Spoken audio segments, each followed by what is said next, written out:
September 3rd, 1929, 6:42 a.m. Michael Mickey O'Donnell had been Al Capone's driver for 4 years. 4 years of picking Capone up at 7 a.m. sharp from the Lexington Hotel. 4 years of driving the same black Cadillac V16, armor-plated, bulletproof glass, custom interior. 4 years of knowing every route, every backup plan, every safe house between downtown Chicago and Cicero. 4 years of loyalty, or so everyone thought. At 6:42 a.m., Mickey sat in the driver's seat of that Cadillac, engine idling, parked outside the Lexington Hotel on South Michigan Avenue. He was early, always early. Capone appreciated punctuality. In the inside pocket of Mickey's jacket was an envelope, not from Capone, from someone else. Inside that envelope were 100 $100 bills, $10,000, more money than Mickey made in 2 years of driving. The money had been delivered 3 days ago, September 1st. A man Mickey had never seen before had approached him at a diner on West Madison, sat down across from him without asking, slid the envelope across the table. "Open it," the man had said. Mickey had opened it, saw the bills, looked up at the man. "What's this for?" "Information," the man said. "Mr. Capone's route tomorrow morning, where he's going, what time, which roads you're taking." Mickey had closed the envelope, pushed it back across the table. "I don't know what you're talking about." The man hadn't touched the envelope, just looked at Mickey with cold, professional eyes. "Your daughter, Catherine, she's 8 years old, attends St. Michael's Elementary on West Fullerton. Your wife picks her up at 3:15 p.m. every day, walks her home, same route, every day." Mickey's blood had gone cold. "You threatening my family?" "I'm stating facts," the man said. "Facts that remain facts whether you take this money or not. But if you take it, those facts stay facts. Nothing changes. If you don't take it, well, facts sometimes change." He'd stood up. "You've got 3 days to decide. Same time, same place. You bring the information, you keep the money. You don't bring it, you keep the money anyway. Call it a gift. But the facts might change." Then he'd walked out, left the envelope on the table. And Mickey O'Donnell, sitting in that diner at 2 p.m. on September 1st, 1929, had made the worst decision of his life. He'd taken the envelope home. For 2 days, Mickey had barely slept. He'd looked at his daughter, 8 years old, missing her 2 front teeth, loved to draw pictures of horses.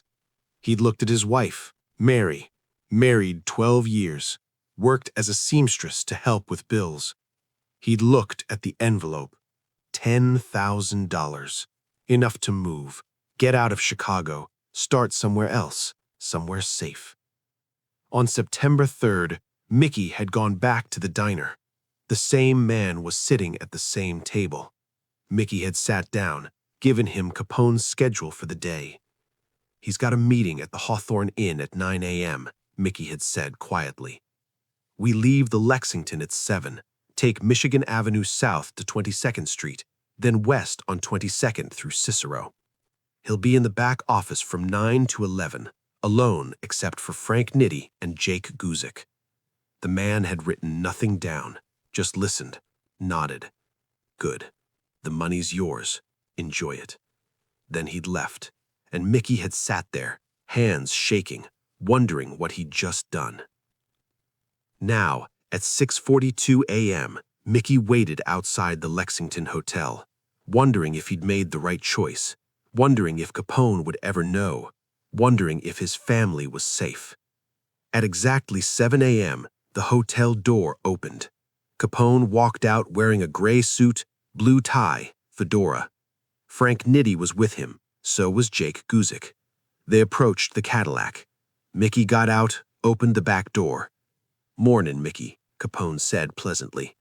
"Mornin', Mr. Capone." Capone slid into the back seat. Nitti and Guzik followed. Mickey closed the door, got behind the wheel. "Hawthorne Inn," Capone said. "Yes, sir." Mickey pulled away from the curb, headed south on Michigan Avenue. The route he'd given to the man in the diner, the route someone was now expecting them to take.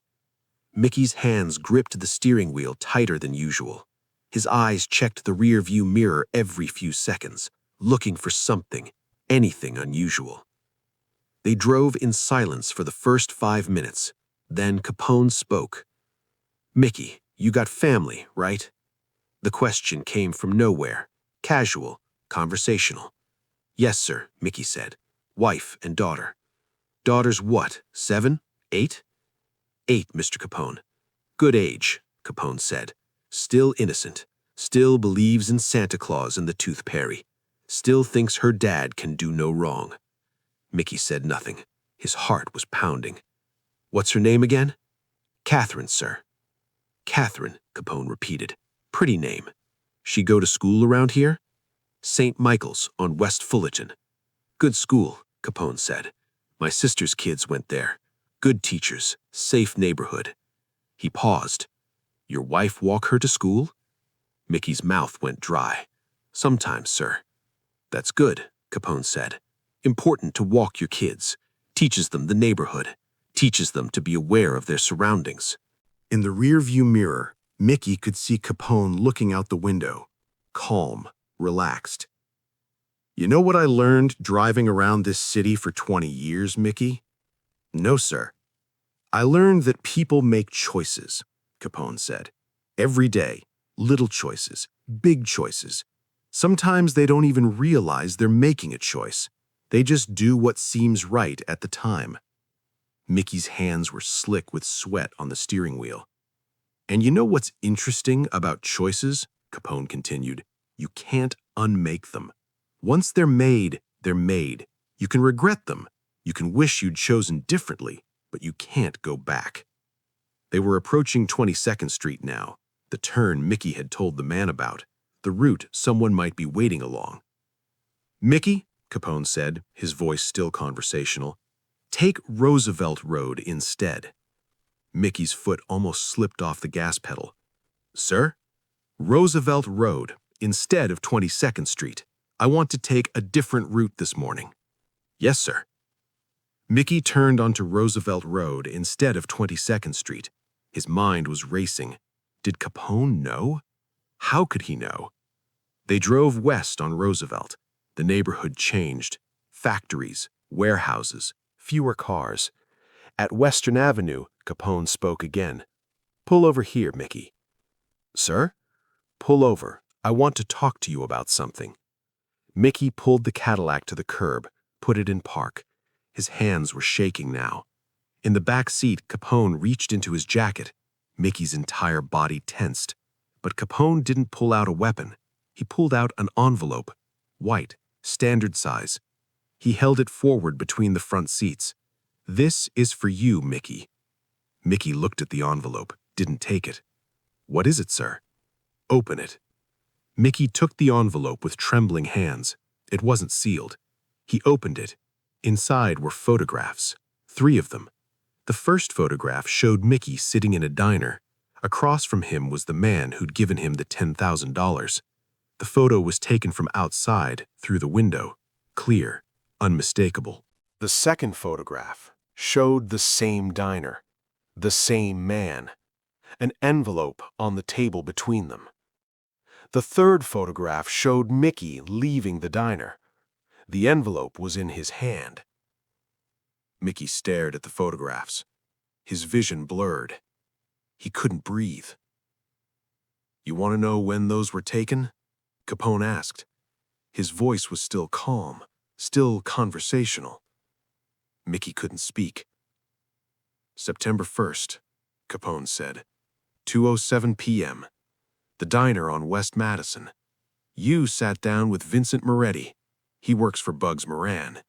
He gave you $10,000. You took it." Mickey's hands were shaking so badly the photographs rattled. "September 3rd, same diner, 2 p.m. You gave him my schedule. Told him I'd be taking 22nd Street to the Hawthorne Inn. Told him I'd be there from 9 to 11. Mickey turned in his seat, looked at Capone. "Mr. Capone, I can explain." You don't need to explain, Capone said. I know why you did it. He threatened your family. Catherine, Mary. He gave you money and threats. Classic approach. Most men would do exactly what you did. Mickey's eyes were filling with tears. I'm sorry. I'm so sorry. I didn't want to, but he said your daughter would get hurt if you didn't cooperate, Capone finished. I know, because that's what men like Vincent Moretti do. They find your weakness, they push on it, they make you choose between loyalty and family. And family should win every time, Mickey, every single time. Mickey was openly crying now. I'll give the money back. I'll do anything. Please don't hurt my family, please. Mickey, Capone said quietly. Look at me. Mickey looked at him. Your family's fine, Capone said. Catherine's at school right now. Mary's at work. They're safe. They've been safe this whole time. But how?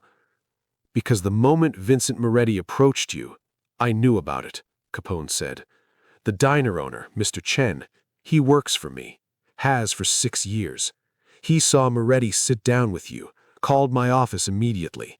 We had a photographer outside within 5 minutes. Mickey stared. You knew? The whole time? The whole time. Then why didn't you? Mickey started. Why didn't I stop it? Capone asked. Because I needed to know what you'd choose. I needed to know if you'd come to me, tell me what happened, ask for help, or if you'd take the money and betray me. Mickey felt like he was drowning. I chose wrong. You chose to protect your family, Capone said. That's not wrong, that's human. But you chose to do it alone. You didn't trust me to protect them. That's the mistake. He leaned forward slightly. Mickey, you've worked for me for 4 years. 4 years. In those 4 years, have I ever let anything happen to my people's families? Mickey shook his head. No, sir. When Tommy Ricci's son needed surgery, who paid for it? You did, sir. When Angelo's mother died, who made sure his sisters had somewhere to live? You did, sir. So when Vincent Moretti threatened your daughter, why didn't you come to me? Mickey had no answer, because the truth was fear. Fear had made him stupid. Fear had made him forget who he worked for. Capone sat back. There's something else in that envelope, Mickey. Look again. Mickey looked. Behind the photographs was a check made out to Mickey O'Donnell for $15,000. Mickey stared at it. I don't understand. That's your severance, Capone said. What? You're done, Mickey. You can't drive for me anymore. Not because I don't trust you with my life, but because you don't trust me with yours. The words hit Mickey like a physical blow. Mr. Capone, please. The $15,000 is more than fair, Capone continued. It covers your 4 years of service plus a bonus. It's enough to move your family somewhere else, somewhere Catherine can go to a good school, somewhere Mary can work without worrying, somewhere you can start over. I don't want to start over, Mickey said. I want to fix this. You can't fix this, Capone said. What's done is done. You made a choice. I'm making mine. He gestured to Frank Nitti.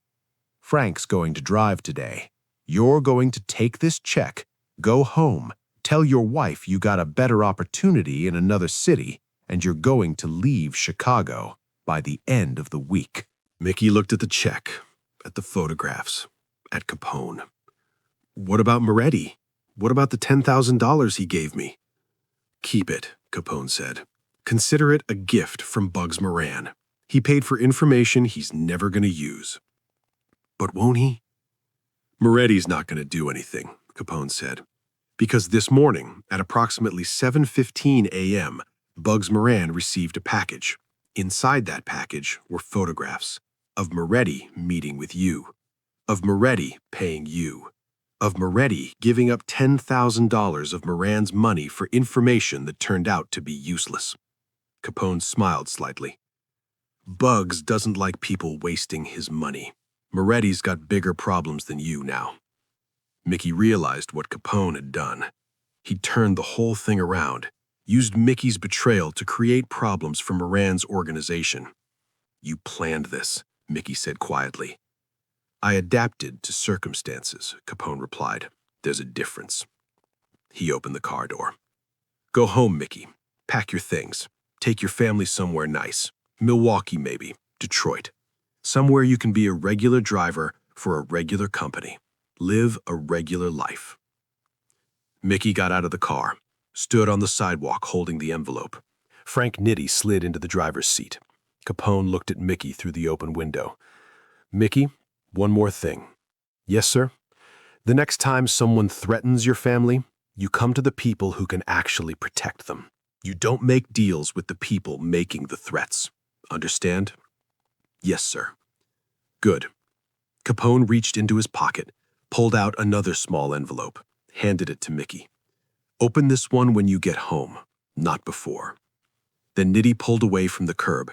The black Cadillac drove down Roosevelt Road, turned south, and disappeared into Chicago traffic. Mickey stood there on the sidewalk holding two envelopes, one with photographs, a check for $15,000 and the end of his career, one that he wasn't supposed to open until he got home. He walked 12 blocks to his apartment on West Polk Street. The whole way he kept his hand on the second envelope, wondering what was inside.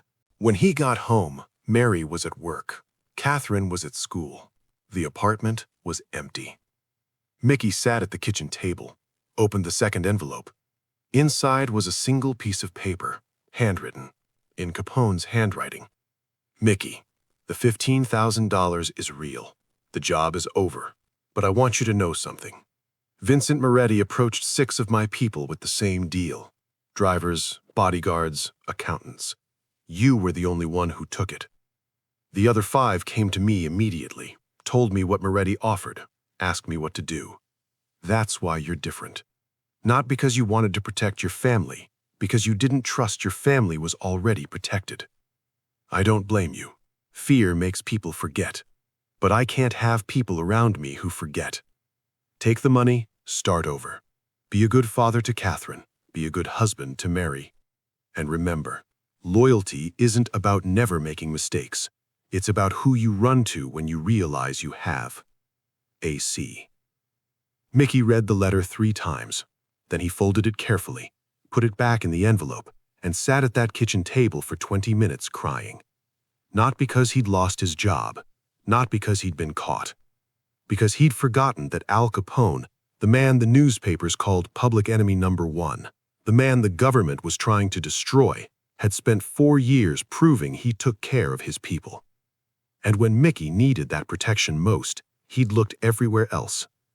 1 week later, Mickey O'Donnell, his wife Mary, and his daughter Catherine moved to Milwaukee. Mickey got a job driving for a trucking company. Regular hours, regular pay, regular life. He kept Capone's letter in a drawer in his bedroom, never showed it to anyone, never spoke about it. But every time he looked at his daughter, every time he walked her to school, every time he made a choice about who to trust, he remembered. September 3rd, 1929, the day he accepted $10,000 to betray Al Capone, and the day Al Capone gave him $15,000 and a second chance.